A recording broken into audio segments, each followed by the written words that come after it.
I'm Jessica Palmer, 34, and I never thought I'd have my entire family sitting in my living room demanding that I rescue my sister from her own mistakes. 3 months ago, Melissa sold her beautiful suburban home to find herself and travel the country in an RV with her husband and kids. Now they're broke, the RV is damaged beyond repair, and somehow, I'm expected to be the solution. My parents are insisting I open my home to them, all 5 of them, indefinitely. What they don't know is that Melissa has been hiding something devastating from all of us, and this family reunion is about to explode in ways none of them expect. Hey there, everyone. Before I dive deeper into this family drama that's turned my life upside down, I'd love to know where you're watching from. Drop your location in the comments below. If you enjoy real-life family drama stories like mine, please hit that like button and subscribe to my channel for more unexpected twists and turns. Trust me, what happens next in this family revenge saga will leave you speechless, so stay tuned. Growing up in the Palmer family meant living in Melissa's shadow. My sister was 5 years older, consistently outperforming me in everything from academics to social skills.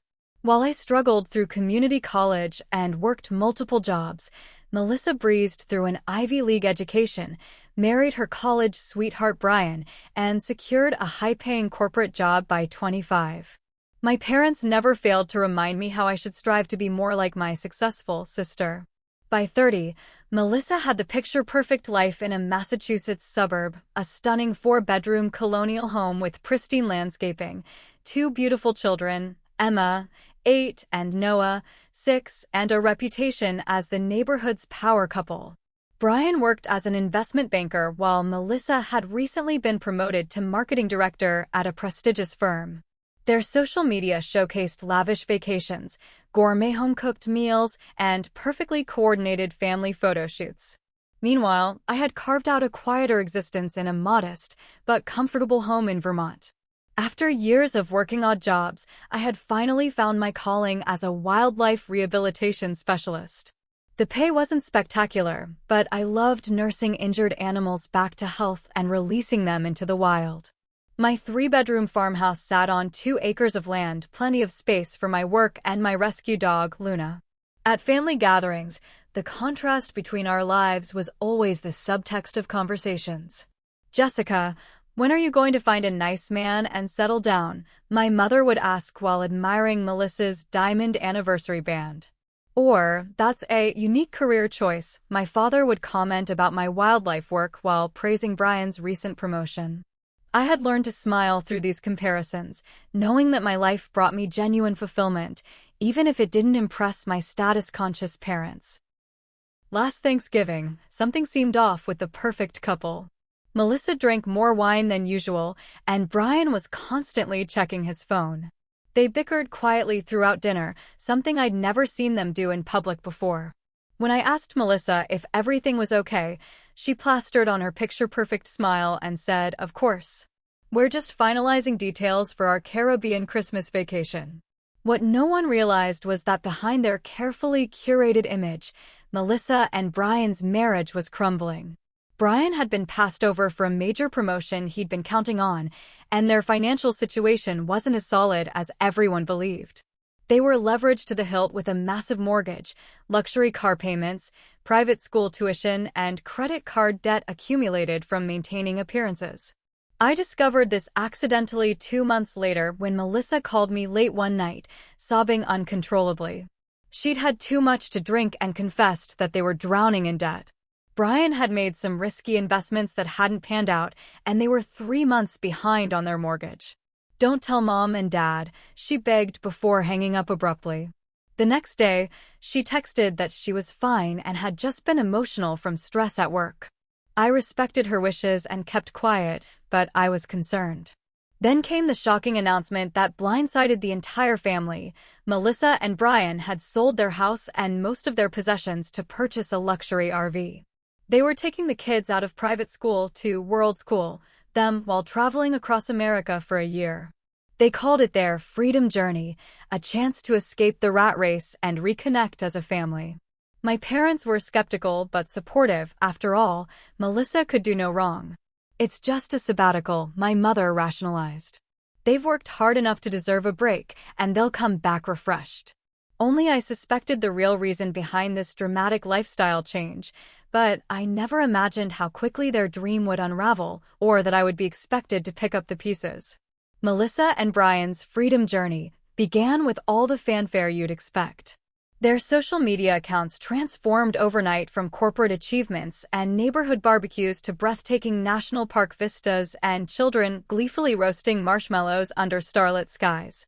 Hashtag RV life, hashtag family adventure, hashtag finding freedom dominated their posts, accompanied by philosophical captions about escaping materialism and rediscovering what truly matters. For the first month, everything seemed picture perfect. They visited the Grand Canyon, Zion National Park, and Yellowstone, documenting every moment with professional quality photos and heartwarming videos of family bonding. Melissa's captions waxed poetic about how they'd never been happier, how the children were thriving without the constraints of traditional education, and how they didn't miss their old life at all. My parents ate it up, proudly sharing Melissa's posts and telling friends about their adventurous daughter who was brave enough to break free from convention. Meanwhile, I received occasional texts from Melissa that hinted at a different reality, complaints about the RV's cramped bathroom, Brian's impatience with the children's homeschooling, and the challenges of finding reliable internet for their remote work. By the second month, the cracks began to show more publicly. The frequency of posts decreased, and when they did appear, the captions became shorter and less euphoric. I noticed tension in Brian's smile and exhaustion in Melissa's eyes. The children, once beaming with excitement, now looked bored or irritable in photos. A few of their followers began to comment, asking if everything was okay, but these comments went unanswered. Then came the first crisis, a mechanical breakdown in the middle of nowhere, Wyoming. Their luxury RV, which had cost them nearly all the equity from their house sale, needed major repairs that would take weeks to complete. They were forced to stay in a budget motel while waiting, and Melissa confided in me that they'd severely underestimated the costs of maintenance, gas, campground fees, and everyday expenses. "It's just a temporary setback," she insisted when I expressed concern.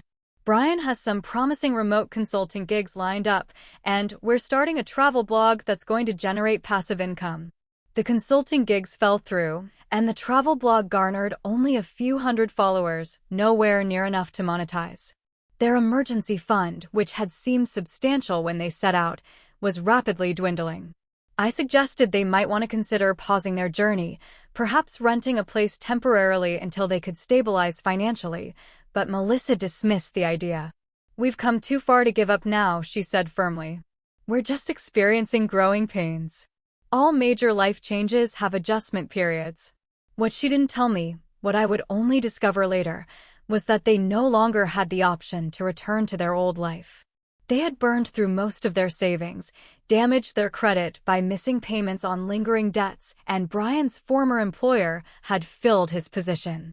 They were pushing forward not out of conviction but out of desperation. The third month brought disaster.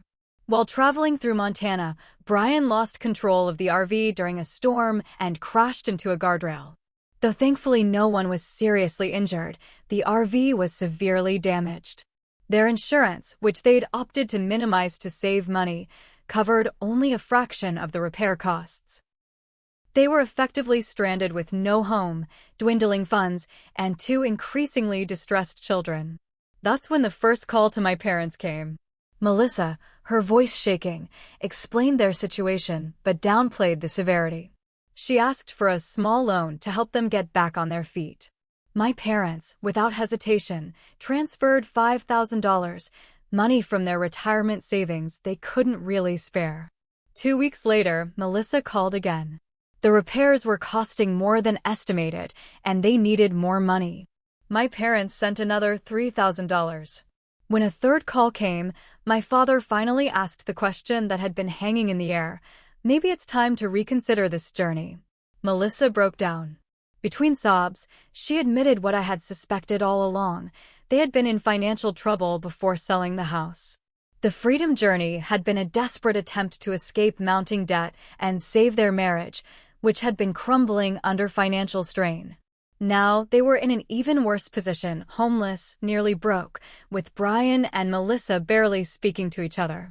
My parents, shaken by this revelation, called a family meeting at my house.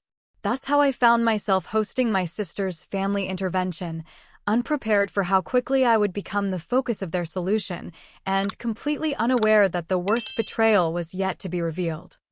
The atmosphere in my living room was tense as my parents, Melissa, Brian, and their 2 children squeezed onto my mismatched furniture.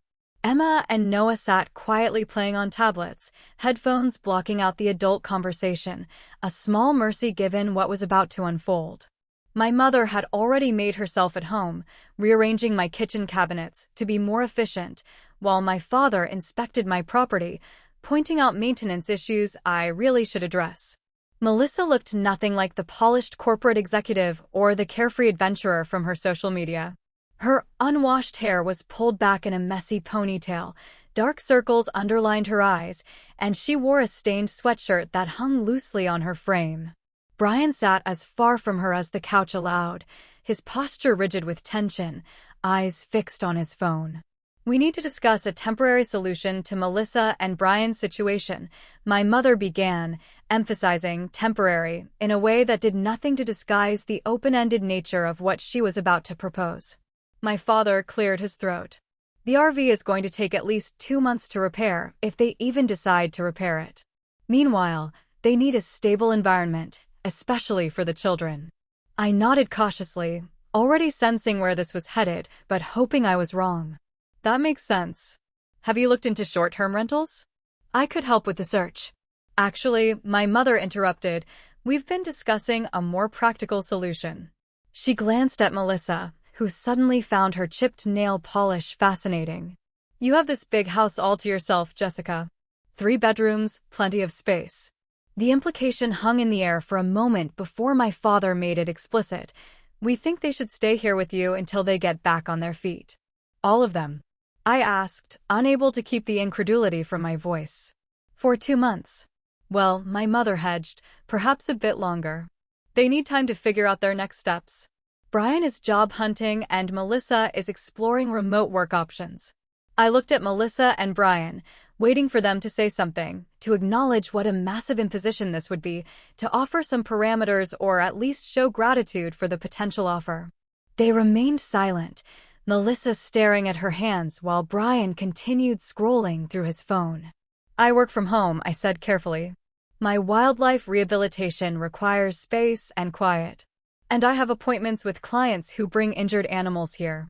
"The children would love that," my mother exclaimed as if I'd just described an exciting feature rather than a serious concern. "It would be educational for them." "Mom, these are wild animals, not pets. They're stressed, sometimes dangerous." "Jessica," my father cut in, his tone making it clear this wasn't really a request. "This is family. When family needs help, we step up. Your sister would do the same for you. Would she?" I wanted to ask, but I already knew the answer. Melissa had never stepped up for me. When I'd struggled to make rent during college, when I'd needed a loan to start my wildlife rehabilitation business, when I'd gone through a devastating breakup and needed emotional support, Melissa had always been too busy with her perfect life to offer more than perfunctory advice. "We've already helped as much as we can," my mother continued. "We've given them $8,000 from our retirement savings. We would take them in ourselves, but you know our condo association has strict rules about extended visitors, especially children." That was partially true, but their 1-bedroom condo would also be completely impractical for a family of 4. My house, on the other hand, was being positioned as the perfect solution, not because it actually was, but because it was convenient for everyone except me. "How long are we talking about?" I asked, still trying to establish some boundaries. My parents exchanged glances. "Well, until they're back on their feet," my mother repeated vaguely. "They need to find jobs, save for a security deposit and first month's rent," my father elaborated. "In this economy, that could take, well, a while." The unspoken expectation hung heavily in the room. I was supposed to house them, feed them, and essentially subsidize their lives indefinitely while they recovered from a catastrophe of their own making. And I was supposed to do it without complaint because family. I looked at Melissa, silently pleading for her to acknowledge the enormity of what they were asking. Our eyes met briefly before she looked away, but in that moment, I saw something that chilled me. Not gratitude, not embarrassment, but entitlement. She expected this from me. They all did. I need some time to think about this, I said finally. This is a lot to process. What's there to think about? My father asked, genuinely bewildered that I wasn't immediately agreeing. They're family and they need help. Dad, my entire life would have to change to accommodate this arrangement. I need to consider how it would impact my work, my clients, my routine. Oh, routines can be adjusted, my mother dismissed with a wave of her hand. Besides, it would be good for you to have some company. You spend too much time alone with those animals. The conversation continued in this vein for another hour. My concerns were minimized, my boundaries questioned, and my hesitation painted as selfishness. The children, growing restless, began bickering over whose turn it was on the tablet. Brian excused himself to take a phone call, disappearing outside for 30 minutes. Through it all, Melissa remained largely silent, occasionally nodding when my parents made a point, but offering nothing of substance to the discussion. By the time they left, with promises to touch base tomorrow about the logistics of the move, I felt cornered and manipulated. They had arrived with a plan already formed, and my role was simply to agree to it. The fact that I was even hesitating was being framed as a character flaw. What none of them realized was that their intervention had triggered something in me, a realization that the family dynamic that had defined my entire life was fundamentally broken. For years, I had accepted my role as the less important daughter, the one whose needs and boundaries could be dismissed. But as I cleaned up the coffee cups and snack plates they'd left behind, straightening the cushions they'd displaced, I made a decision. This time would be different. I picked up my phone to call the one person who might understand what I was feeling, my closest friend, Olivia. As I dialed, I had no idea that this conversation would lead to revelations that would change everything I thought I knew about my sister, her perfect life, and our family's twisted history of favoritism. They want all 5 of them to move in with you? Indefinitely. Olivia's voice crackled through my phone speaker as I paced around my kitchen. And they just assumed you'd say yes? Pretty much, I sighed, pouring myself a generous glass of wine. You know how it's always been. Melissa needs something, so Jessica should provide it. The golden child must be protected at all costs. This is beyond ridiculous, Olivia fumed. What about your work? Your privacy? Your sanity? All secondary concerns, apparently. Mom actually suggested I could convert my wildlife rehabilitation space into a bedroom for the kids. The space you spent 3 years building? The one that's literally your livelihood. I took a long sip of wine. Yep, that one. Olivia went quiet for a moment. When she spoke again, her voice had an unusual hesitation. Jess, there's something I've been debating whether to tell you. It never seemed like the right time, and I wasn't sure if it would just make things worse. An uneasy feeling settled in my stomach. What is it? Do you remember last year when I was in Boston for that conference? I saw Brian. Okay, I said slowly, not understanding the significance. He wasn't alone. He was at this upscale restaurant, very cozy with a woman who definitely wasn't Melissa. They were intimate, holding hands across the table, kissing. The room seemed to tilt slightly. Are you sure it was him? Positive. I even took a picture, thinking Melissa should know, but then I chickened out. I didn't want to be the bearer of that news, especially since I wasn't 100% sure it wasn't just some business dinner that looked bad from my angle. Can you send me that picture? I asked, my mind racing. The photo appeared on my phone moments later. There was no mistaking Brian, his arm around a striking brunette, their faces close together in what was clearly a romantic moment. The timestamp showed it was from February last year, 3 months after that tense Thanksgiving when I'd first noticed problems between them. I'm sorry, Jess. Maybe I should have told you sooner. No, it's fine, I said distractedly, staring at the photo. I need to think about what to do with this. After ending the call with Olivia, I sat at my kitchen table, the photo burning a hole in my phone. This was explosive information, proof that the perfect marriage had been a facade long before the freedom journey began. Part of me wanted to confront Melissa immediately, but a more calculating voice suggested this might be valuable leverage in the current situation. I was still mulling over my options when my laptop chimed with an email notification. It was from my mother, with the subject line "Arrangements for Melissa's family." The email outlined a proposed schedule for their move-in, including which of my possessions should be relocated to make space for theirs. She had even attached a meal plan accommodating Brian's dietary preferences and the children's picky eating habits. The presumption was staggering. As I scrolled through her detailed plans for reorganizing my life, another email arrived, this one from my father. He had taken the liberty of researching local schools for Emma and Noah, using my address for district verification. He also mentioned that I should consider a more reliable vehicle, since my little compact car won't be suitable for family transportation needs. The audacity left me breathless. Not only were they planning to move Melissa's family into my home, but they were already making decisions about how I should change my entire life to better serve as their support system.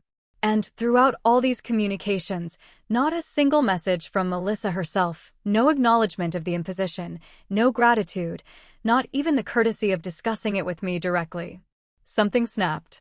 I opened my laptop and began searching through old emails and social media messages between Melissa and me. If Brian had been unfaithful, what other secrets might be hidden? What else might explain the sudden collapse of their carefully constructed life? 3 hours and another glass of wine later, I had compiled a disturbing collection of evidence. In fragmentary comments, offhand remarks, and things left unsaid, a pattern emerged.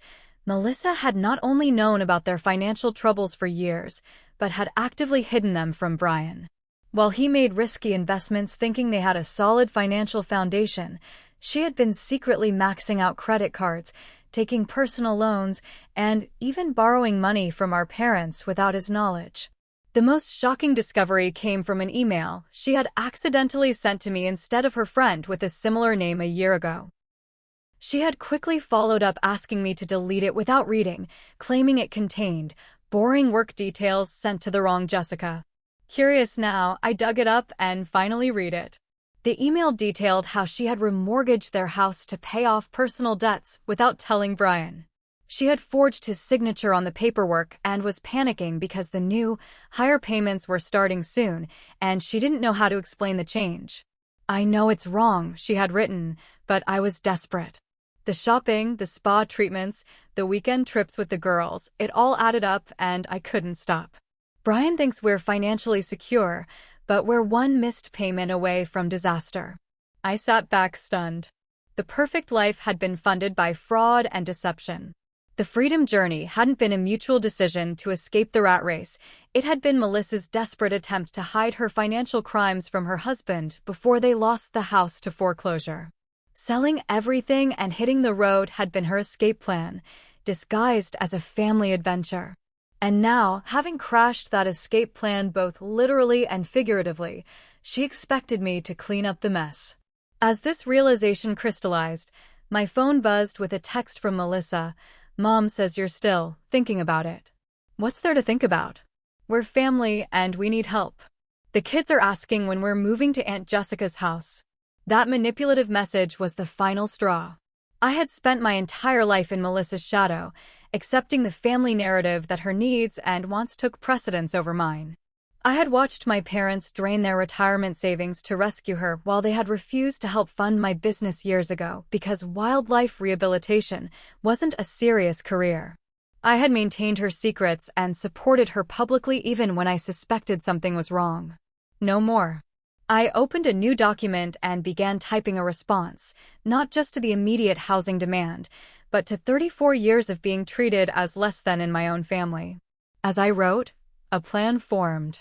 This wasn't just about refusing to let them move in, it was about finally establishing the truth and resetting the power dynamic that had defined our family for decades. By morning, I had my strategy. The family that had always taken me for granted was about to discover exactly what happens when you push the quiet daughter too far. Hey everyone, wow, I can see from your comments that many of you have had similar experiences with family expectations. Before I continue with what happened next, and trust me, you won't believe the confrontation that followed, I'd love to hear your thoughts. Would you have let your sister's family move in, or would you have stood your ground? Drop your opinions in the comments below. If you're enjoying this wild family drama, please hit that like button and subscribe for more stories about family dynamics and the sometimes painful journey to setting boundaries. Now, let's get back to how I finally stood up to my family. The next morning, I called a family meeting at my house, this time on my terms. I spent the hours before they arrived preparing both emotionally and strategically. I printed out key evidence: Brian's infidelity photo, Melissa's accidental email about remortgaging the house, credit card statements she'd forwarded me while asking for financial advice, and a detailed list of every time my parents had helped Melissa financially while denying me similar support. I also prepared my home, but not in the way they expected. Instead of clearing space for their arrival, I set up my dining room like a boardroom. Each place at the table had a folder labeled with a name, containing personalized evidence of how that person had contributed to the dysfunctional family dynamic. I placed a voice recorder in the center of the table, a clear signal that this meeting would be documented. My family arrived in high spirits, clearly assuming I had accepted their plan. My mother carried a notebook filled with more helpful suggestions for reorganizing my life. My father brought paint swatches, explaining that Emma would prefer a more feminine color for my second bedroom. Melissa and Brian trailed behind with the children, already pointing out spaces where their belongings would go. "Have a seat," I said coolly, gesturing to the dining table. "We have a lot to discuss." Their faces registered confusion as they took in the formal setup, but they complied. The children, sensing the tension, asked if they could play outside with Luna. I agreed, grateful they wouldn't witness what was about to unfold. "Jessica, what's all this?" my mother asked, eyeing the folders nervously. "This," I said, "is an intervention. The real kind, not the manipulative version you staged yesterday." "I don't understand," my father frowned. "We're just trying to help your sister." "No," I cut him off firmly. "You're trying to make her problems my responsibility. That ends today." I turned to Melissa and Brian. "Before we discuss your housing situation, let's address the real issues. Brian, did you know that Melissa remortgaged your house without your knowledge or consent last year? That she forged your signature on legal documents?" Brian's head snapped toward Melissa, whose face had drained of color. "What is she talking about?" "Open your folder, Brian," I said quietly. His hands shook slightly as he reviewed the contents, the email Melissa had accidentally sent me, detailing both the forgery and the shopping addiction that had necessitated it. As comprehension dawned on his face, decades of suppressed rage boiled to the surface. "You did what?" he exploded. "Is this why we suddenly couldn't afford anything? Why we were downsizing for freedom? It was all a lie to cover up your fraud." Melissa burst into tears, a tactic I'd seen her use countless times to divert attention from her actions. "I was going to tell you, but then you lost that promotion and I didn't want to add more stress." "Don't," I interrupted. "Don't rewrite history to make yourself the victim. You had years to come clean and instead, you doubled down on the deception." I turned to Brian again. "And you're not innocent either. Open the next page in your folder." His anger faltered as he found himself staring at the photo of his restaurant rendezvous. That's not what it looks like," he stammered. "I think we both know it's exactly what it looks like," I replied calmly. "So while Melissa was hiding financial infidelity, you were engaging in the traditional kind. Quite the partnership." My parents sat in stunned silence, their perfect daughter and son-in-law revealed as frauds and cheaters in the span of 5 minutes. My mother reached for her folder with visible trepidation. "Mom, Dad," I continued, "your folders contain a different kind of evidence. I've documented every instance where you provided financial support to Melissa while denying similar requests from me. Every time you dismissed my career choices while praising Melissa's. Every family event where my accomplishments were minimized and hers celebrated." My father's face flushed with anger. "This is ridiculous. We've always treated you both equally." "Really?"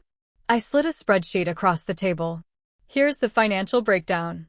In the past 5 years, you've given Melissa over $42,000 in loans that were never repaid. When I asked for $5,000 to start my wildlife rehabilitation business, a legitimate, licensed business that now supports me completely. You said you didn't have extra funds for hobbies. My mother's eyes filled with tears. Jessica, we never meant to make you feel less loved. This isn't about love, I said firmly. It's about respect, boundaries, and accountability, 3 things sorely lacking in this family. I turned back to Melissa and Brian. I will not be housing your family. Not for a month, not for a week, not even for a night. Your poor planning and deception are not my emergency. But where are we supposed to go? Melissa wailed, mascara streaking down her face. The children should have been your priority before you committed fraud and sold your stable home, I finished for her. I've compiled a list of resources for families in housing crises. I slid another paper across the table. There are shelters, short-term rental assistance programs, and agencies that can help. I've also included contact information for financial counselors and family therapists, which you both desperately need. Brian was still staring at the photo of his infidelity, shoulders slumped in defeat. I never meant for things to go this far, he muttered. None of us did, I acknowledged, my tone softening slightly. But here we are, and it's time for everyone to face reality. My father, always quick to anger, found his voice. You can't just abandon your family when they need you. After everything we've done for you. What exactly have you done for me, Dad? I asked quietly. When have you ever put my needs first? When have you respected my choices or my boundaries? When have you treated me as an equal to Melissa? His mouth opened and closed without producing words. I'm not abandoning anyone, I continued. I'm refusing to enable destructive patterns that have defined this family for decades. I'm establishing boundaries that should have existed all along. My mother reached across the table toward me. Jessica, please, we can work through this. We can find a compromise. I shook my head. The time for compromise was yesterday, when you should have asked what I could realistically offer instead of dictating how I should rearrange my life. The time for compromise was years ago, when you should have recognized that both your daughters deserved equal support and respect. I stood up, signaling that the meeting was concluding. I love you all, despite everything. But I won't sacrifice my well-being, my home, or my career to clean up a mess created by years of deception and entitlement. That's my final decision. The silence that followed was deafening. Melissa sobbed quietly while Brian stared blankly at the wall. My parents exchanged devastated glances, their perfect family narrative shattered beyond repair. As they slowly gathered their things to leave, my mother made one last attempt. What about Emma and Noah? They're innocent in all this. It was a low blow, using the children as emotional leverage, but I had anticipated it. I've set up a separate savings account for their education, I replied. I'll contribute to it monthly, and they can access it when they're 18. That's my contribution to their well-being, ensuring they have options their parents squandered. This unexpected gesture seemed to finally break through my mother's defenses. For perhaps the first time, she looked at me not as the lesser daughter, but as a woman of principle and compassion. That's very generous, she said quietly. It's what family does, I replied pointedly. Support each other in healthy, sustainable ways without sacrificing their own well-being.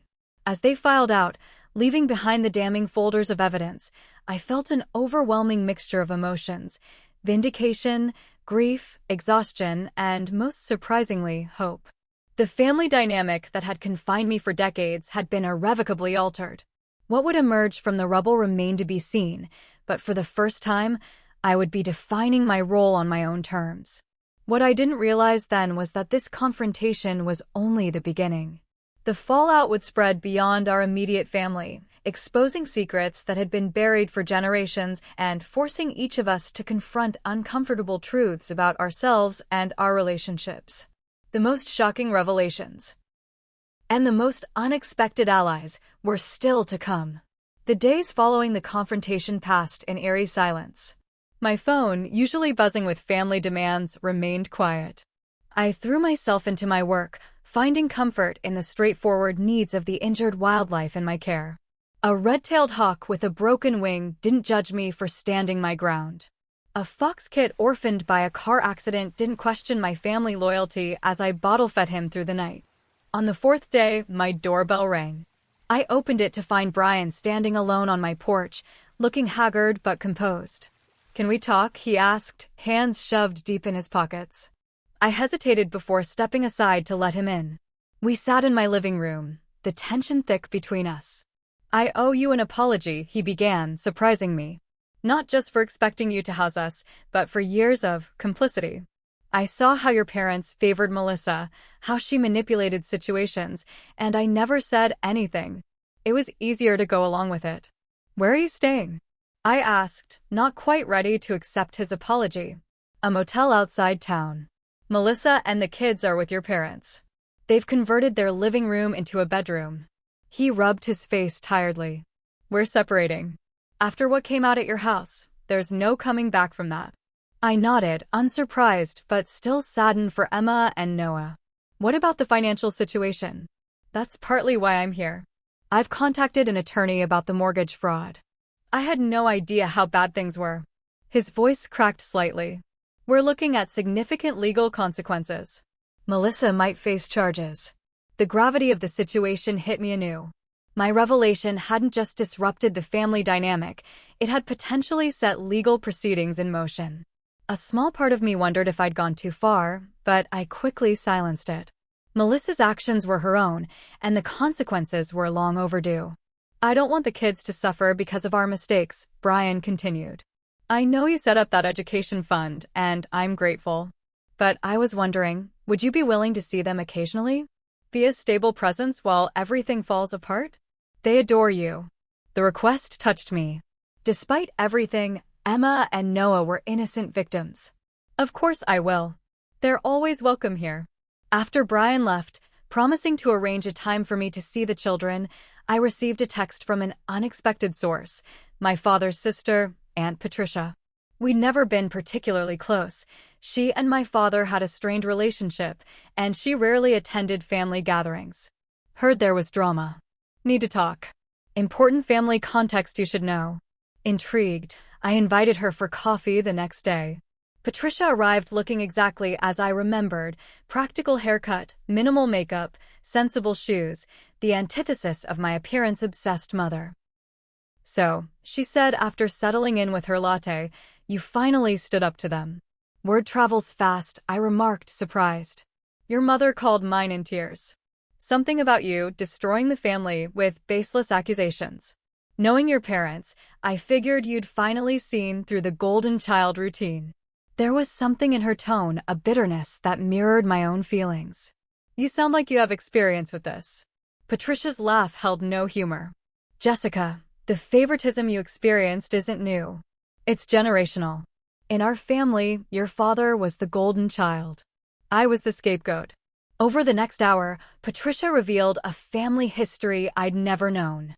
My grandparents had systematically favored my father, financing his education while Patricia worked multiple jobs for her degree. They had bailed him out of failed business ventures while criticizing her stable career as unambitious. They had even revised their will multiple times, eventually leaving him the bulk of their estate despite Patricia's devoted care during their final years. "The pattern repeats," she explained. The golden child, having been raised with inflated self-importance and minimal accountability, often raises their own children the same way. They choose a favorite who reminds them of themselves and perpetuate the cycle. "Why are you telling me this?" I asked, though I already knew.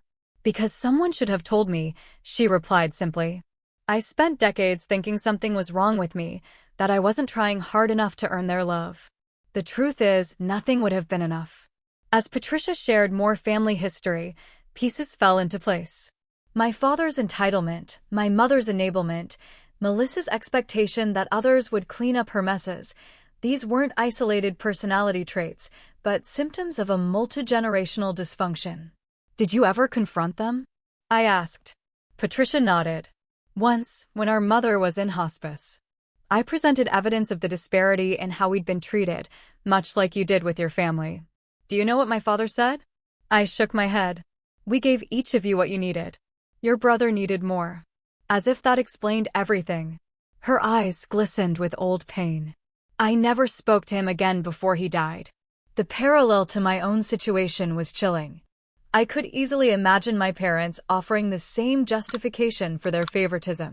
After your confrontation, Patricia continued, your mother called mine, seeking validation that you were being unreasonable. What she didn't know was that I was visiting and overheard. When I took the phone and supported your position, she hung up. I'm sorry you were dragged into this, I said sincerely. Patricia waved away my apology.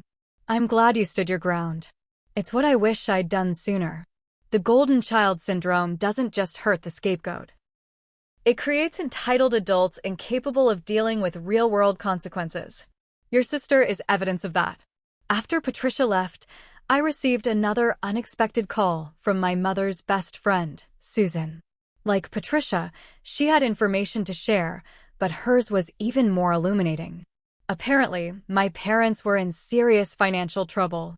My father's retirement fund had been decimated by poor investments and the loans to Melissa. They had been counting on moving in with her once they could no longer maintain their condo. When the RV plan imploded, they had pivoted to Plan B, having Melissa's family move in with me, allowing them to avoid supporting her directly while preserving the facade that everyone was fine. They've been keeping up appearances for years, Susan confided. The luxury cruises, the country club membership, it's all funded by credit cards and home equity loans. When you refused to take in Melissa's family, you exposed not just her financial house of cards, but theirs too. The revelations kept coming. Over the next week, I learned from various family connections that my parents had been systematically misrepresenting both their financial situation and the family dynamics to everyone in their social circle. They had portrayed Melissa as a successful entrepreneur taking a sabbatical rather than admitting her career had stalled years ago. They had described my wildlife work as a phase rather than acknowledging my professional accomplishments. Most significantly, I discovered that the family narrative about Melissa's superior talents had been carefully constructed and maintained despite evidence to the contrary. Her full scholarship to an Ivy League school had actually been primarily funded by my grandparents' estate, money that should have been split between my father and Patricia. Her thriving career had involved 3 job changes in 5 years, each precipitated by performance issues that my parents had helped her cover up through connections and financial support. Meanwhile, my steady building of a viable business from scratch had been minimized and dismissed because it didn't fit their preferred narrative of success. As these truths emerged, I felt an odd mixture of vindication and grief. The family I had known, or thought I had known, had never really existed. It had been a carefully maintained illusion, designed to support my parents' and sister's self-image at the expense of reality. 3 weeks after the confrontation, the most unexpected development occurred.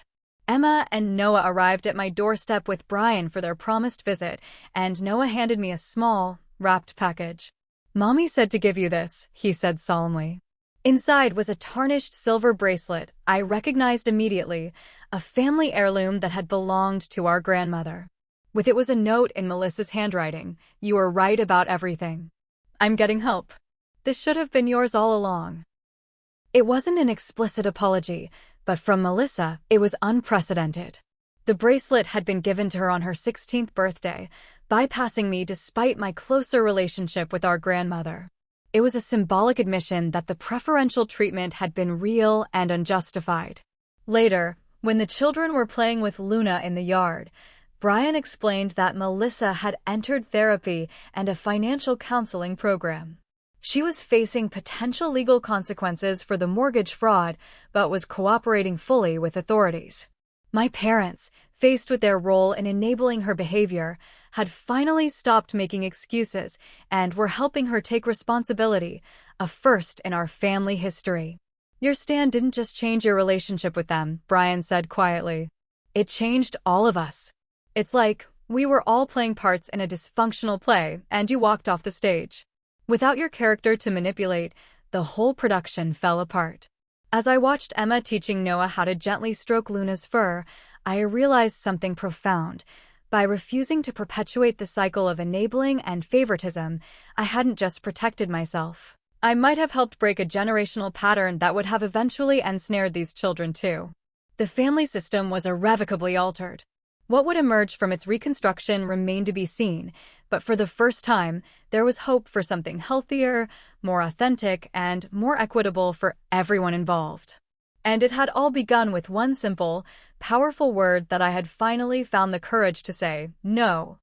6 months after the confrontation that shattered our family's facade, I sat on my porch swing watching Emma and Noah playing with a rehabilitated fawn in the yard. Their weekend visits had become a cherished routine, a bright spot of joy and healing amid the ongoing family reconstruction. So much had changed. Melissa had pleaded guilty to reduced charges of mortgage fraud, receiving probation and mandatory financial counseling rather than jail time. The leniency was largely due to her full cooperation and immediate efforts to make amends.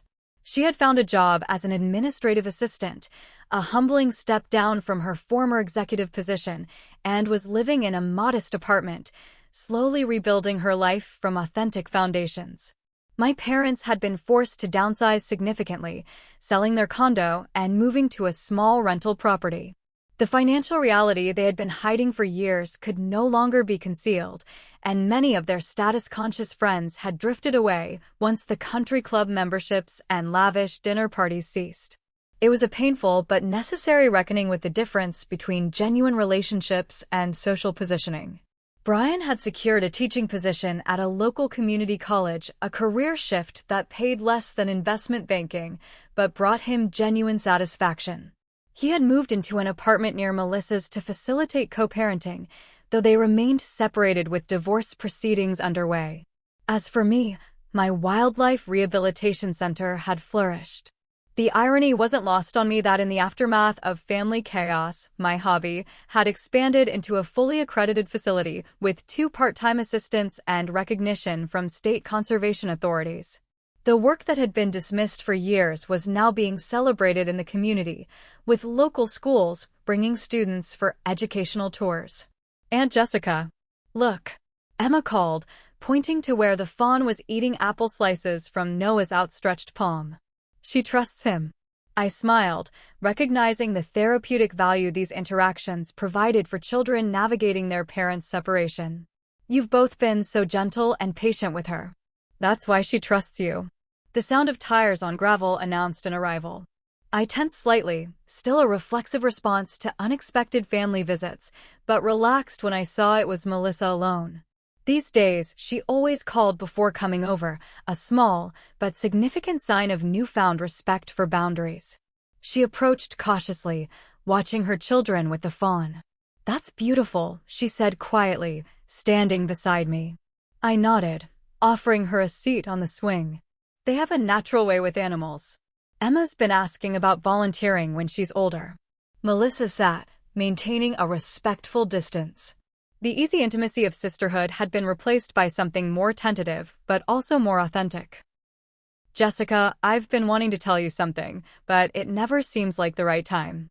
I waited, having learned that Melissa needed space to find her own words rather than being prompted or pushed. "I've been working through a lot in therapy," she continued, watching her children rather than looking at me. "About why I became the person I was, so focused on appearances, so unable to live within my means or be honest about my struggles." She paused. "I was living the life I thought would finally make me enough.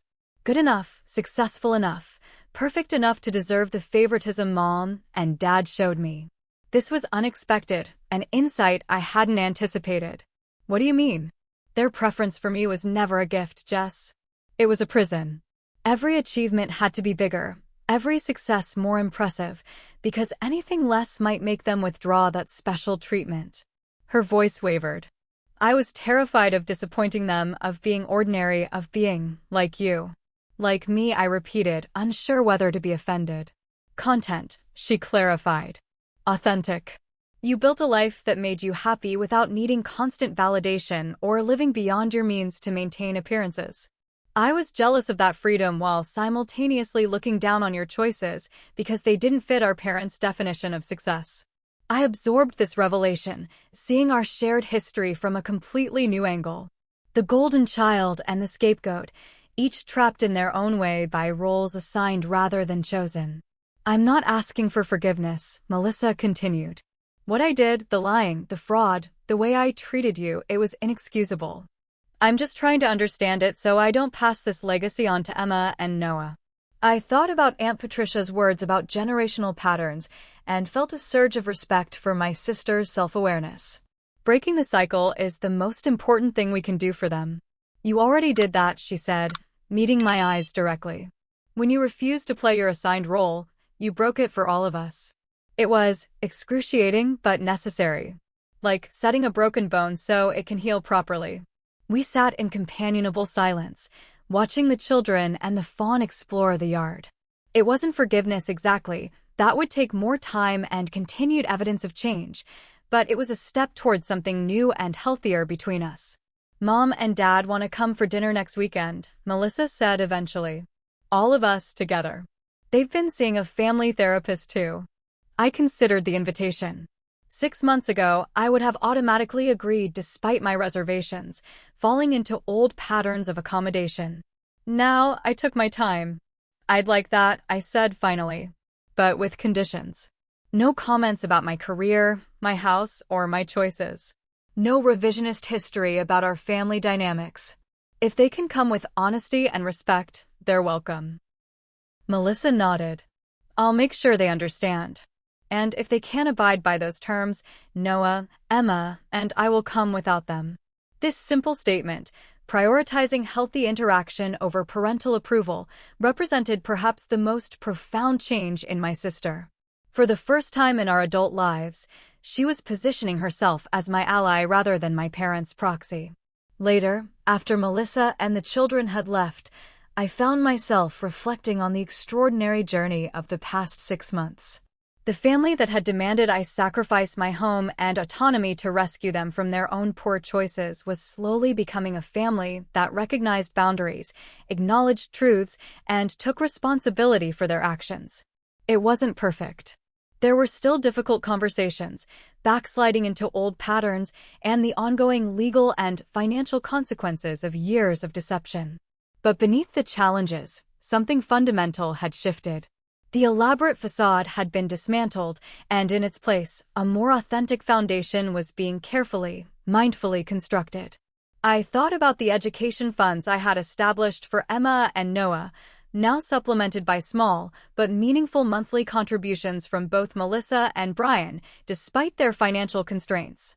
I thought about my parents' tentative efforts to connect with me directly rather than through Melissa, awkward but sincere. I thought about Aunt Patricia, now a regular presence in my life, helping me understand our family history so it could be transformed rather than repeated. Most of all, I thought about how a single act of boundary setting, one clear, firm no after a lifetime of reluctant acquiescence, had created ripples of change that continued to spread in unexpected ways. By refusing to rescue my sister from the consequences of her choices, I had paradoxically given her the opportunity to rescue herself in a more meaningful and lasting way. As the sun set over my property, painting the rehabilitation enclosures in golden light, I felt a deep sense of peace. The demand that I sacrifice my life to save my sisters had been transformed into an opportunity for all of us to build something better from the ruins of our family mythology. The sister who had sold her house for freedom had instead found herself in accountability and truth. The parents who had expected me to provide free rescue were learning the value of authentic support rather than enablement. And I, the family member who had always been considered least valuable, had proved to be the catalyst for our collective healing simply by recognizing and asserting my own worth. In the end, that was the most powerful revenge of all, not punishment or retribution, but transformation. The freedom to be authentic. The courage to face reality. The strength to build relationships based on mutual respect rather than obligation or manipulation. Sometimes, the most loving thing we can do for family is refuse to enable destructive patterns, even when that refusal causes short-term pain. Sometimes, true loyalty means standing for truth rather than perpetuating comfortable lies. And sometimes, the family we need isn't the one we were born into, but the one we deliberately create through conscious choices and clear boundaries. Thank you all so much for following my journey. I've been reading your comments, and it's amazing to see how many of you have faced similar situations with family expectations and boundaries. Have you ever had to make a difficult stand with family that ultimately led to healing? Share your experiences in the comments below. If this story resonated with you, please hit that like button and subscribe for more real-life stories about family dynamics and personal growth. And don't forget to share this video with someone who might need encouragement to set healthy boundaries in their own relationships. The lessons I've learned through this family karma experience have completely transformed my life, and I'm grateful to have been able to share them with you all today. Until next time, remember that sometimes the most loving thing you can do is stand your ground.